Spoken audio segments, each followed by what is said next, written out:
Good morning, everyone. I am Beverly J. Valenzuela. I will discuss to you about the 1987 Constitution of the Republic of the Philippines, Article 14, Section 1 to 5. KRA 7722, the Higher Education Act of 1994. The objectives are to study the 1987 Constitution of the Philippines and determine the rights of Filipinos in terms of quality education. Second, to determine the importance of Higher Education Act of 1994 to the Philippine education. The 1987 Constitution of the Republic of the Philippines, kaya it is a constitution or the supreme law of the Republic of the Philippines. It consists of 18 articles, establish a representative democracy with power divided among the three separate and independent branches of the government: the executive, a bicameral legislature, and the judiciary. It is also known as Freedom Institution. The main purpose of this constitution is to create a government with enough power to act on a national level. It was wrote by Jose F. S. Bengson Jr. and Hilario G. Davide Jr. It is divided into 18 articles. And the president of that time is Corazon C. Aquino. The Article 14, which is the education.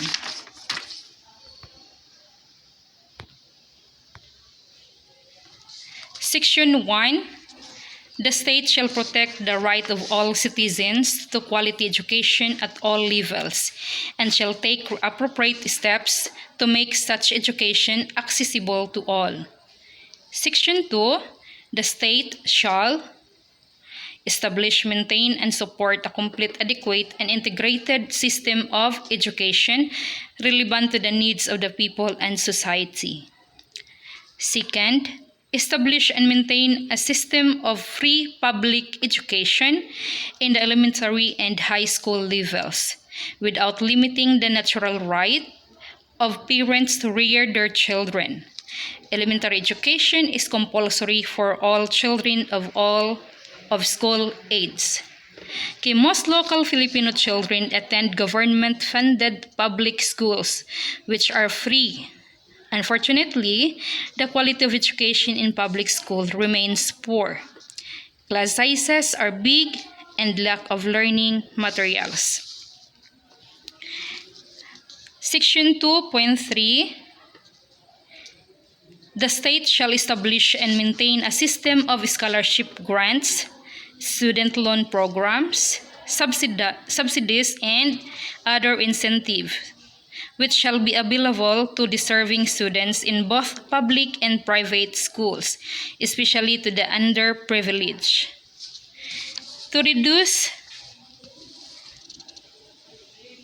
since education is very important, so Philippines established a scholarship grants like CHED, TESDA, and other for those students that have potential but belong in poor families.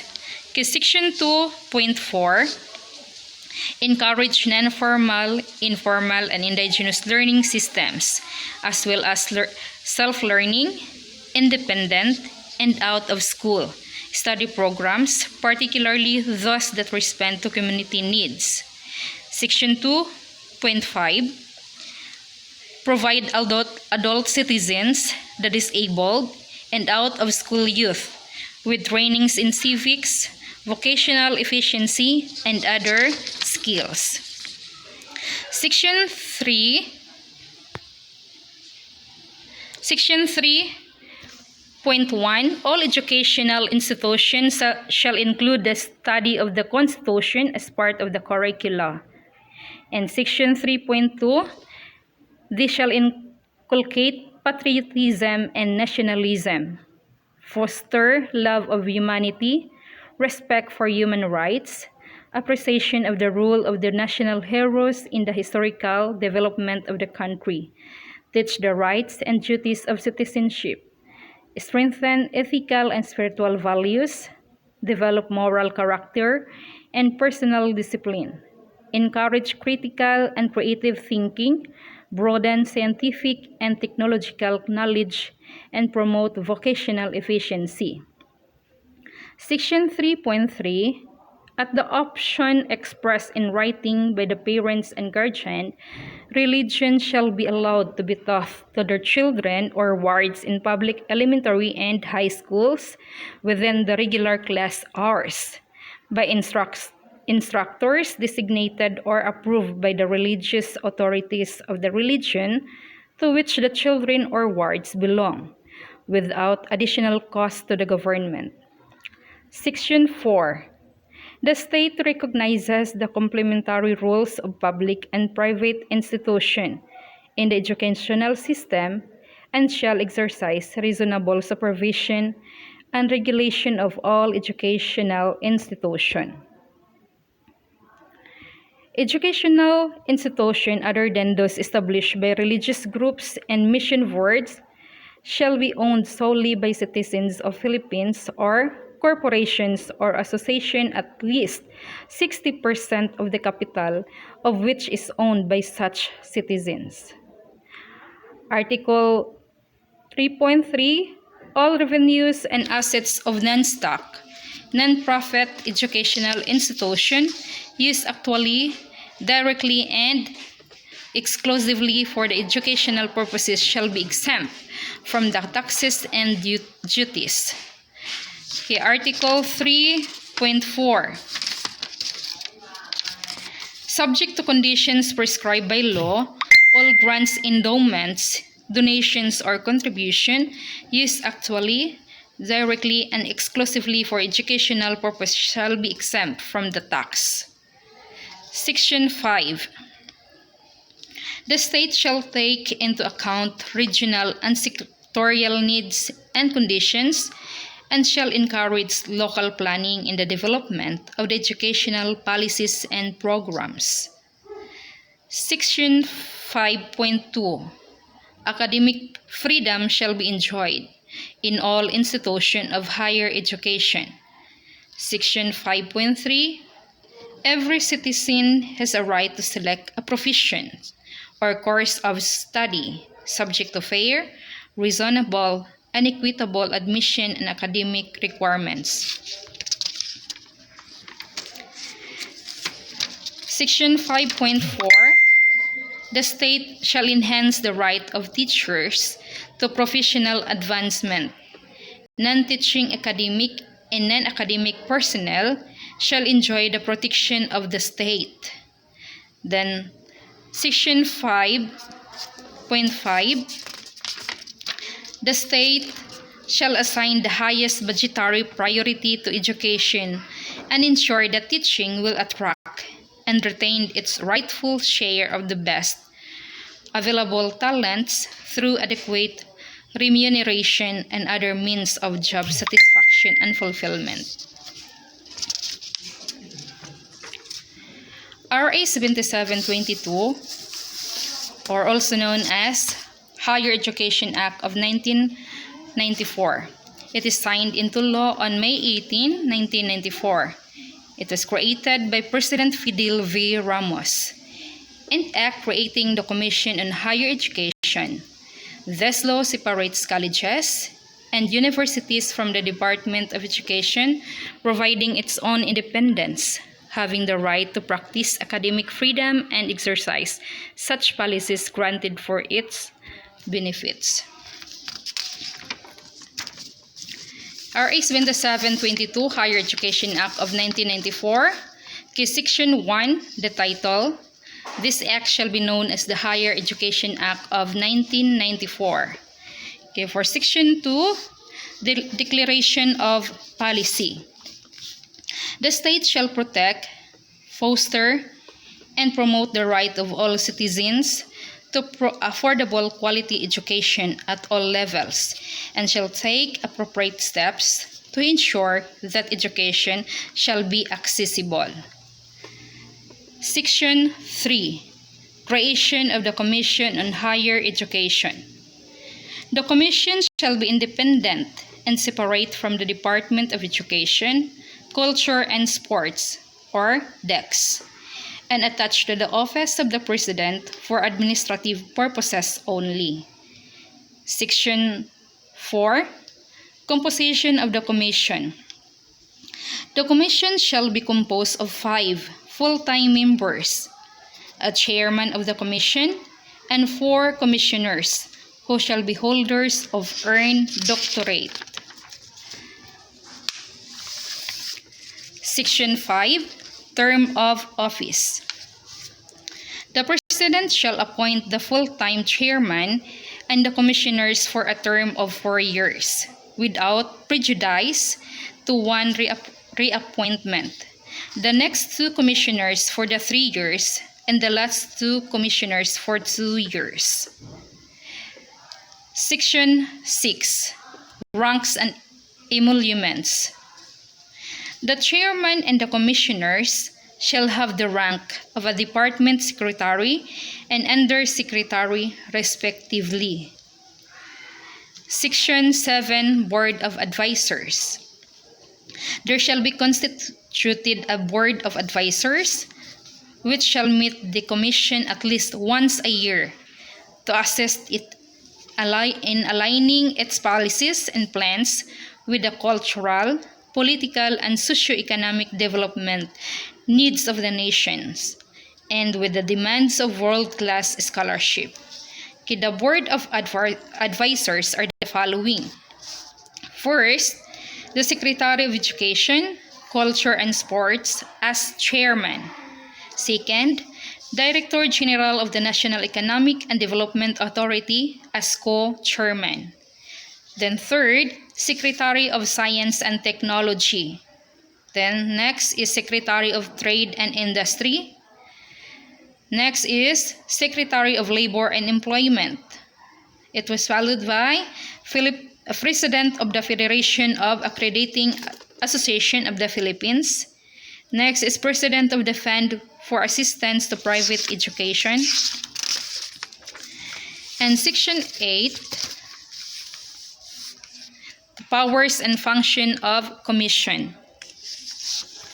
Monitor and evaluate the performance of programs and institutions of higher learning for appropriate incentives, as well as the imposition of sanctions such as diminution or withdrawal of subsidy, recommendation on the downgrading or withdrawal of accreditation, program termination, or school closure. Okay, for Section 9, the Secretariat. The Secretariat shall organize a Secretariat that which shall be headed by an executive officer, subject to the National Compensation and Position Classification Plan. Section 10. The Higher Education Development Fund. The government contribution to fund shall be the following. First, 500 million as seed capital. Next, 50 million pesos for initial operation of the commission. Third, 40% annual share on the total gross collection of the travel tax and 30% share of the collection from the professional registration fee, and another 1% for the gross sales of the Lotto operation of PCSO. Section 11. Management and Administration of the Higher Education Development Fund. As administrator of the fund, the Commission shall prepare the necessary guidelines for its use, subject the following condition. First, no part of the seed capital of the fund, including earnings, shall be used to underwrite overhead expenses for the administration. Second, unless otherwise stipulated by the private contribution, shall be used for the administrative expenses. Third, the Commission shall appoint and organize a separate staff, independent administratively and budgetarily separate from the Commission. Secretariat and the fund shall be utilized equitably according to the regions and programs. Section 12. the technical panels. The technical panels assess the Commission in setting standards and in program and institution monitoring and evaluation. They compose of senior specialists or academician to be appointed by composed of the Commission. Section 13, Guarantee of Academic Freedom. Nothing in this Act shall be construed as limiting the academic freedom of universities and colleges. No academic or curricular restrictions shall be made upon private educational institutions which are not required for the state colleges and universities. Then Section 14, Accreditation. No commission shall provide incentives to institutions of higher learning, public and private, whose programs are accredited or whose needs are for accreditation purposes. Section 15, Tax Exemptions. Any donation, contribution, and grant which may be made to the Commission shall constitute as allowable deducted from the income of the donor for income tax purposes and shall be exempt from donor's tax. Section 16, Authority. The Commission may seek the assistance of the government agencies for the proper implementation of this Act. Section 17, Appropriation. The amount of 500 million pesos is hereby authorized to be appropriated for the seed capital of the fund. And Section 18, Transitory Provision. All regular or permanent employees transferred to the Commission shall not suffer any loss of seniority or rank or decrease in emoluments. However, that any employee who cannot be accommodated shall be given all the benefits as may be provided under existing laws, rules, and regulation. For Section 19, Repealing Laws. All laws, presidential decrees, executive orders, rules and regulation, or parts thereof which are inconsistent with the provision of this Act are hereby repealed or modified accordingly. Section 20, Separability Clause. If any part or provision of this Act shall be held unconstitutional or invalid, other provisions thereof which are not affected thereby shall continue to be in full force and effect. Section 21, Effectivity. This Act shall be take effect upon its approval on May 18, 1994. Thank you for watching.